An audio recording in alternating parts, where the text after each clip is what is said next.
అందరికీ నమస్కారం. Welcome to Arun blogs. మొదటి మ్యాచ్లో ఎదురైన ఓటమికి బదులు తీర్చుకోవాలనుకుంది ఆస్ట్రేలియా. కాదు జరిగిన అవమానానికి బదులు తీర్చుకోవాలనుకుంది ఆస్ట్రేలియా. అందుకే రెండో టెస్ట్ కోసము చాలా స్పైసీ పిచ్ని తయారు చేసింది. జనరల్గా టెస్ట్ మ్యాచ్ అంటే 5 రోజుల పాటు సాగుతుంది. యావరేజ్గా ఇప్పుడు ఈ మధ్య కాలంలో 3 to 4 days మన్నా జరుగుతుంది. అంటే జనరల్గా ఒక పర్ డే 90 overs ఉంటాయి. టెస్ట్ మ్యాచ్ అంటే ఓవరాల్గా 5 daysకు 450 overs. కానీ ఈ మ్యాచ్లో జస్ట్ 125 ఓవర్స్లోనే మ్యాచ్ ఫినిష్ అయిపోయింది అనమాట. ఆస్ట్రేలియా విన్ అయింది. సో ఎలాంటి పిచ్ తయారు చేశారో అర్థం చేసుకోవచ్చు. మొదటి మ్యాచ్లో ఎదురైన ఓటమికి ఎలాగైనా బదులు తీర్చుకోవాలని చెప్పి ఆస్ట్రేలియా ఫిక్స్ అయింది. ఎందుకంటే మామూలు ఓటమి కాదు. ఆస్ట్రేలియా లాంటి టీము ఆస్ట్రేలియన్ గ్రౌండ్స్లో బంగ్లాదేశ్ లాంటి టీంతోని ఓడిపోవడం. సో అది నాకు తెలిసి వాళ్ళు చాలా అవమానంగా ఫీల్ అయి ఉంటారు. దానికి బదులు తీర్చుకోవాలని చెప్పి ఇలాంటి పిచ్ తయారు చేసి ఉంటారు. లక్కీలీ ఆస్ట్రేలియా టాస్ గెలిచి బౌలింగ్ తీసుకుంది. అదే పిచ్ మీద బ్యాటింగ్ కానీ తీసుకున్నా లేకుంటే టాస్ ఓడిపోయినా ఆస్ట్రేలియా కూడా చాలా హ్యూమిలేషన్ ఎదుర్కోవాల్సి వచ్చేది. ఈ సిరీస్ ఓడిపోయేది. కాకపోతే లక్కీగా వాళ్ళు టాస్ గెలిచారు.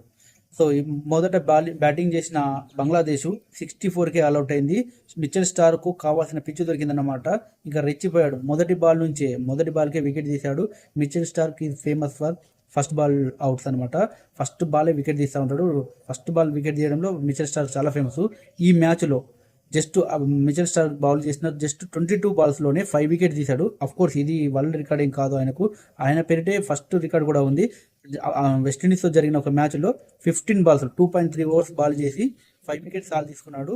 సో మిచెల్ స్టార్క్ ఇలాంటి చాలా డిఫరెంట్ లైక్ ఇలాంటి మంచి రికార్డ్స్ బ్రేక్ చేస్తూ ఉంటాడు, క్రియేట్ చేస్తూ ఉంటాడు.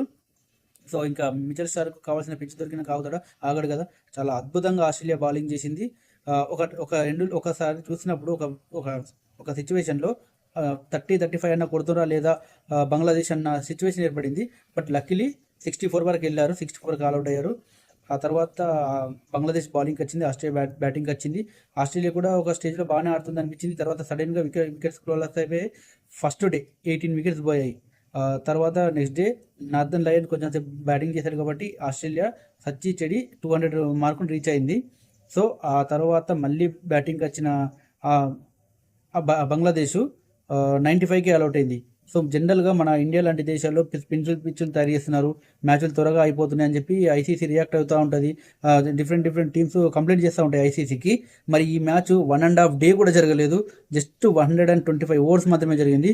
దీని గురించి మరి ఐసీసీ ఎలా రియాక్ట్ అవుతుందో చూడాలి.